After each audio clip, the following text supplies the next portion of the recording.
Hi everyone, welcome back to the channel. I hope UPSC EPFO की तैयारी आप लोगों की बहुत अच्छी चल रही हो। इसी प्रिपरेशन को सपोर्ट करने के लिए हम कंटिन्यूसली अभ्यास सीरीज रन कर रहे हैं अपने यूट्यूब चैनल पे। आज हम अकाउंटेंसी की trial balance and accounting errors की क्लास करने जा रहे हैं, का पार्ट 1। क्लास का फ्लो कुछ ऐसा है कि अगर आपने ट्रायल बैलेंस और अकाउंटिंग एरर्स के बारे में कुछ नहीं भी पढ़ा है तो सारे के सारे अंडरलाइंग कॉन्सेप्ट्स और basic concepts about this topic आपके क्लियर होते जाएंगे with each question, with each MCQ. इसकी पार्ट 1 आज हम कर रहे हैं, नेक्स्ट क्लास में पार्ट 2 करेंगे और 2 क्लास में ये पूरा पूरा ट्रायल बैलेंस और accounting errors examination point of view से आपका ओवर हो जाएगा। करेक्ट है?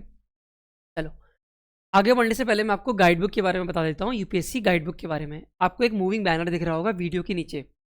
This guide book is all about the UPSC EPFO के बारे में जो भी जानकारी आपको चाहिए, जो भी इन्फॉर्मेशन चाहिए, जैसे हायर की लेवल क्या है, ऑर्गेनाइजेशन कैसी है, डिपार्टमेंट्स क्या है, सैलरी स्ट्रक्चर क्या है, ग्रोथ एवेन्यूज क्या है, यहाँ तक कि आपको PYQs, previous year questions with detailed explanation free of cost available हो जाएंगे इस गाइड बुक में।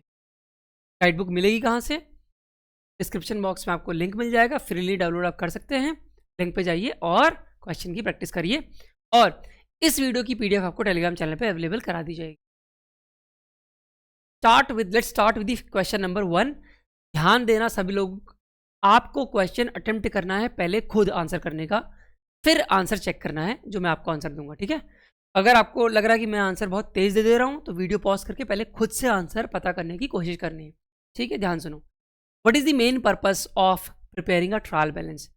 ट्रायल बैलेंस का बेसिक क्वेश्चन है ये। ट्रायल बैलेंस को मैं आपको समझा देता हूँ।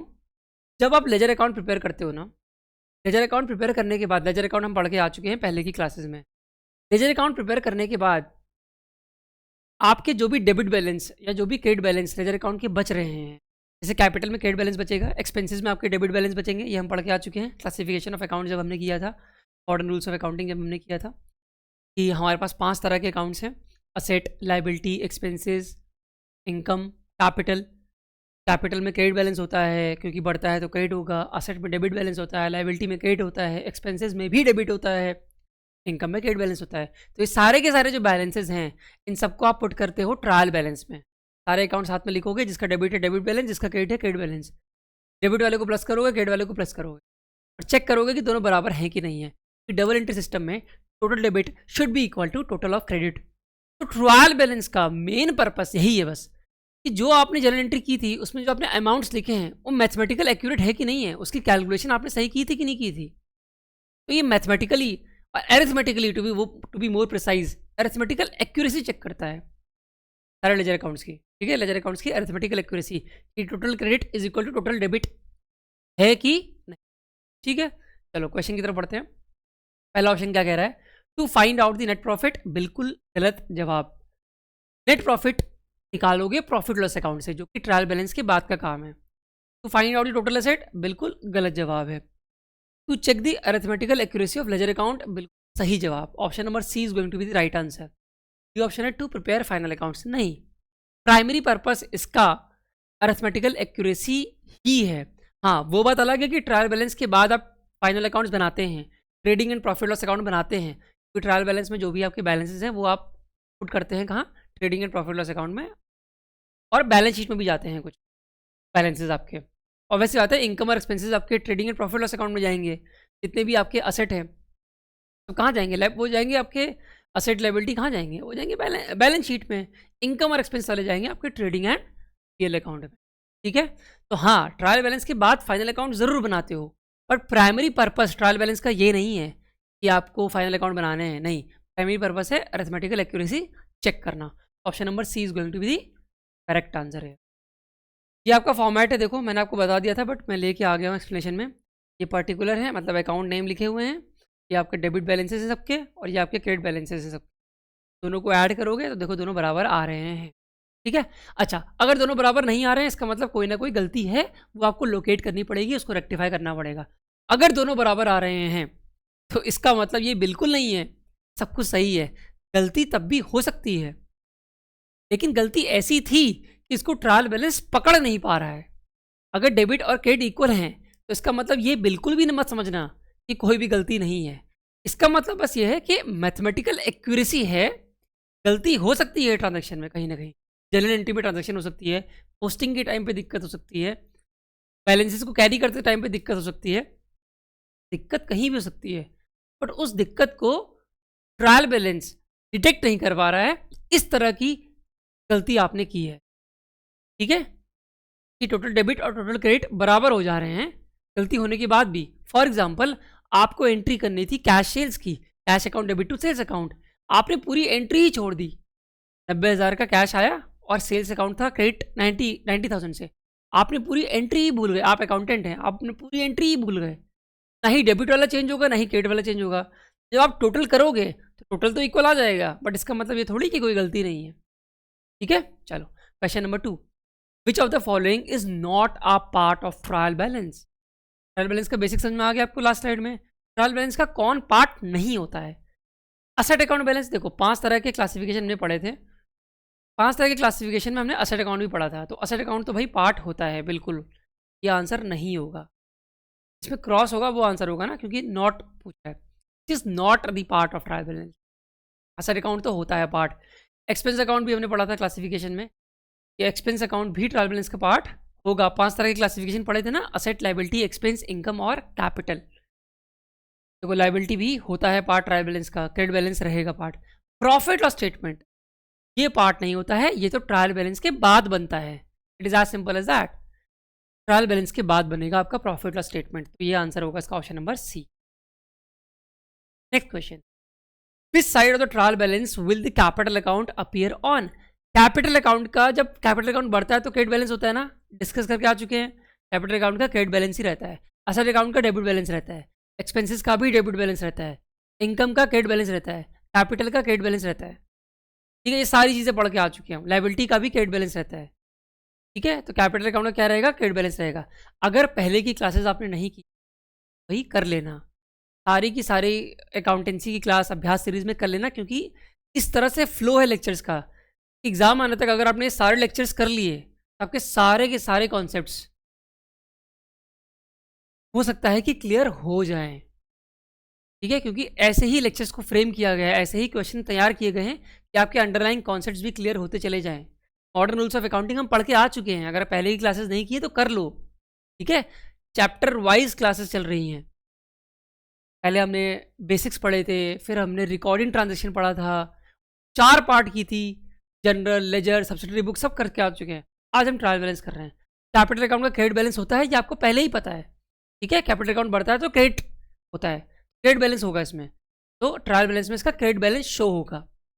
अब जो बैलेंस बचेगा लेजर अकाउंट में वही तो ट्रायल बैलेंस में शो करोगे ना, इसका क्रेडिट बैलेंस होता है। ठीक है, तो option number B is going to be the right answer. Question number 4, which of the following accounts normally has a debit balance.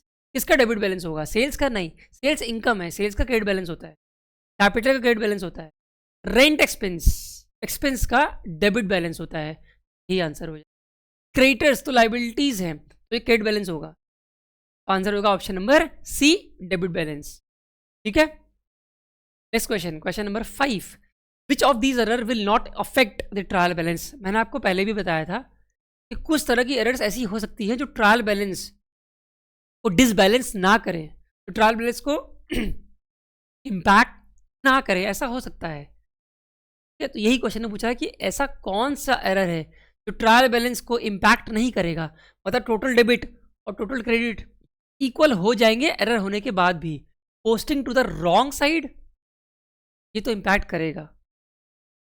अगर आपने सेल्स को क्रेडिट करने की जगह डेबिट कर दिया तो मतलब आपने सेल्स ओवर डेबिट कर दिया है, यही तो मतलब हुआ। या फिर कह सकते हो अंडर क्रेडिट कर दिया है, सेल्स को अंडर क्रेडिट कर दिया है। क्रेडिट वाला आपका कम हो जाएगा। जब आप ट्रायल बैलेंस बनाओगे जब क्रेडिट वाले को प्लस करोगे और डेबिट वाले को प्लस करोगे, डेबिट वाला ज़्यादा आएगा और क्रेडिट वाला कम आएगा, ये तो इम्पैक्ट करेगा। ये आंसर नहीं है। Omitting a transaction all together, अगर आपने ट्रांजेक्शन ही छोड़ दिया है, मतलब आपने ट्रांजेक्शन का डेबिट साइड भी छोड़ दिया, क्रेडिट साइड भी छोड़ दिया, क्योंकि आपने पूरा ट्रांजेक्शन ही छोड़ दिया है, ये इम्पैक्ट नहीं करेगा ट्रायल बैलेंस को, यही आंसर होगा आपका। कि टोटल डेबिट और टोटल क्रेडिट इस केस में बराबर हो जाएंगे। Posting wrong amount on one side, एक साइड आपने गलत कर दिया। जैसे मान लो कैश टू सेल्स था, कैश के लेजर अकाउंट में आपने डेबिट कर दिया 90,000 की एंट्री थी, बट सेल्स के क्रेडिट साइड में आपने नहीं किया, एक साइड आपने गलत कर दिया, एक साइड सही कर दिया है, तो आपका क्रेडिट वाला गलत हो जाएगा फिर से। तो क्रेडिट वाला डेबिट वाला मैच नहीं करेगा, क्योंकि डेबिट वाला आपने 90,000 से डेबिट किया, बट आपने रॉन्ग अमाउंट क्रेडिट कर दिया सेल्स अकाउंट में, 90 की जगह 9,000 कर दिया, तो आपका अंडर क्रेडिट हो जाएगा टोटल क्रेडिट 80,000 से, ठीक है, क्योंकि मतलब कैलकुलेशन कर लेना 81,000 से, मतलब 81,000 से अंडर क्रेडिट हो जाएगा कि आपने 90 की जगह 9,000 कर दिया है, ठीक है। Okay, partial posting, partial posting का मतलब है पार्शियल ओमिट कर दिया है, मतलब पूरा ट्रांजैक्शन आपने मिस नहीं किया है, उसका एक पार्ट मिस किया है। अगेन सेम एग्जांपल अगर मैं लूँ, cash account debit to sales account, cash को आपने लेजर अकाउंट में पोस्ट कर दिया है, 90,000 से डेबिट कर दिया है कैश को, सेल्स में आपने एंट्री करना ही भूल गए हो, पूरा छोड़ दिया एंट्री, अगेन क्रेडिट वाला कम हो जाएगा 90,000 से। जब आप टोटल करोगे डेबिट क्रेडिट का ट्रायल बैलेंस में, तो 90,000 मिसिंग है, यहाँ पे 90,000 कम आ जाएगा। पार्शियल पोस्टिंग भी इम्पैक्ट करेगा ट्रायल बैलेंस को, तो आंसर सिर्फ एक है इसमें, option number B is the right answer है। Question number 6, if the total of debit column in the trial balance is 85,000 and credit column is also 85,000, ये क्या इंप्लाई कर रहा है? No errors in the books, ऐसा नहीं है, गलत जवाब है, गलत आंसर है, गलत ऑप्शन है। क्यों?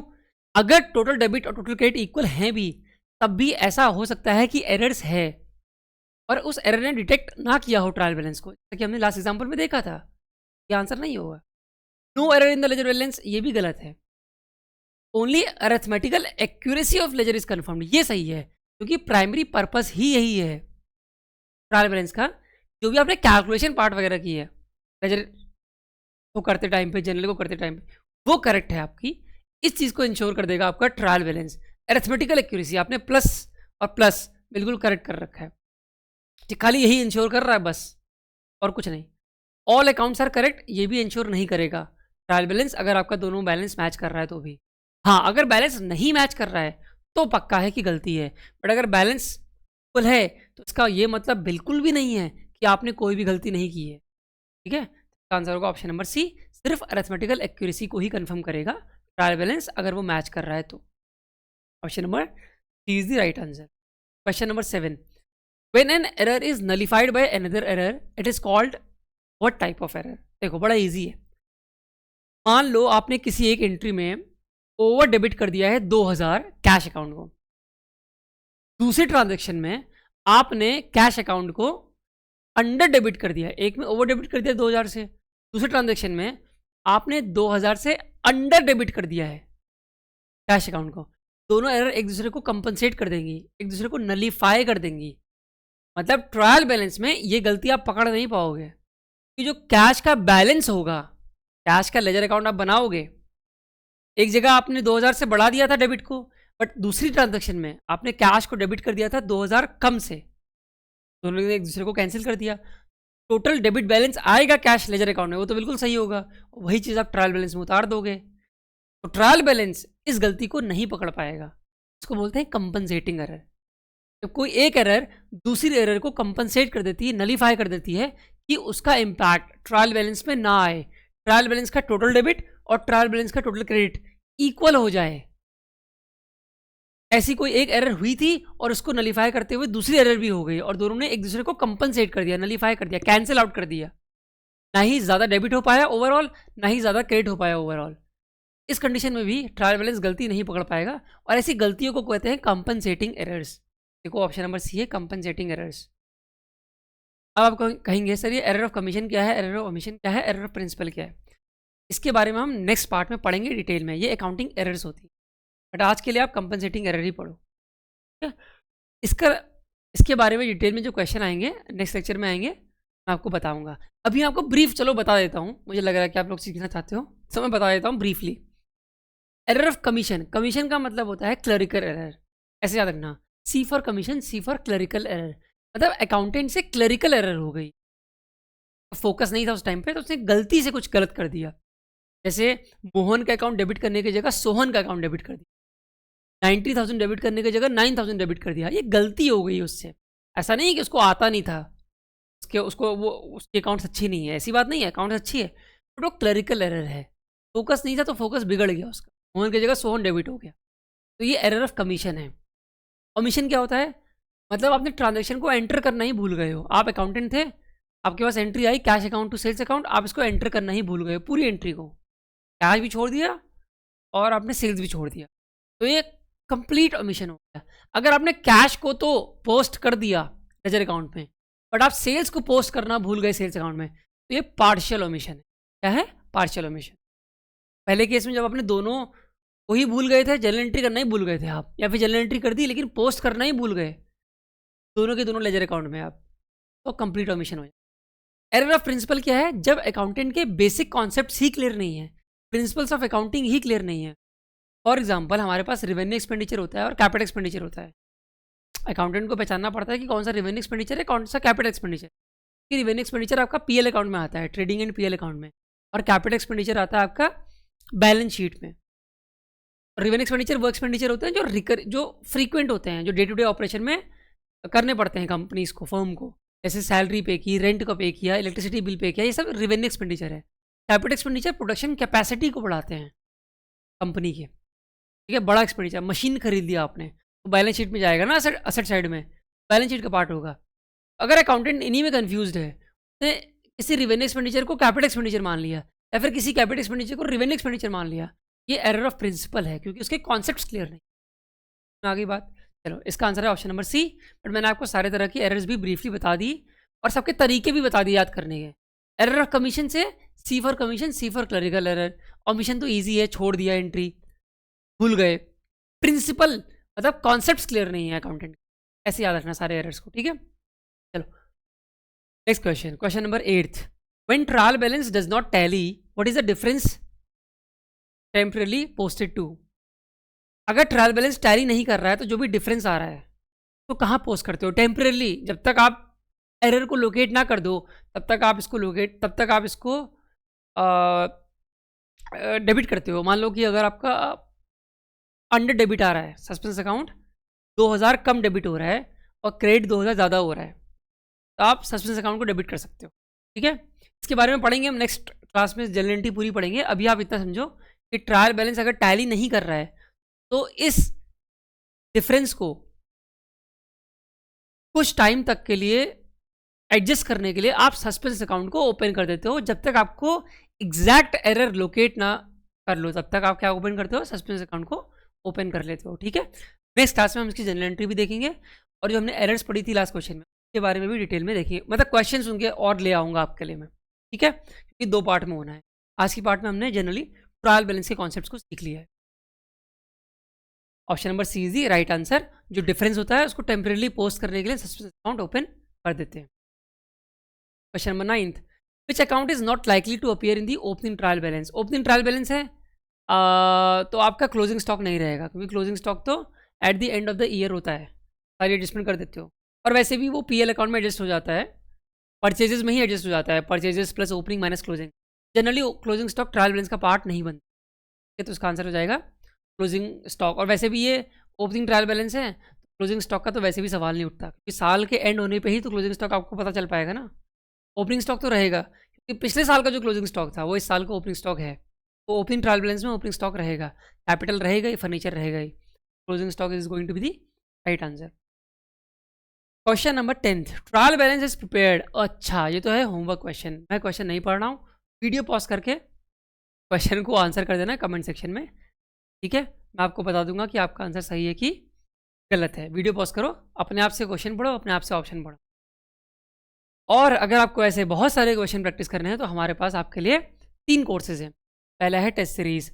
ईपीएफओ एग्जाम में, चाहे वो एपीएफसी हो चाहे वो ईओएओ हो, जितने सब्जेक्ट्स हैं, कंपोनेंट्स हैं, सबके क्वेश्चंस आपको इस टेस्ट सीरीज में मिल जाएंगे, या आप अवेल कर सकते हो। लेकिन अगर आपको स्पेसिफिक सब्जेक्ट्स के ही क्वेश्चंस प्रैक्टिस करने हैं जो कि आपने यूपीएससी सीएससी में नहीं पढ़े हैं, जैसे accountancy, auditing, insurance, labour laws, ये आपने यूपीएससी सीएससी में जनरली नहीं पढ़े होते हैं, इसमें तब आप क्या कर सकते हो? सिर्फ टेस्ट सीरीज प्लस को अवेल कर सकते हो। यहाँ आपको स्पेशल कंपोनेंट्स की ही टेस्ट सीरीज मिलेगी, उसके क्वेश्चंस आप प्रैक्टिस कर सकते हैं।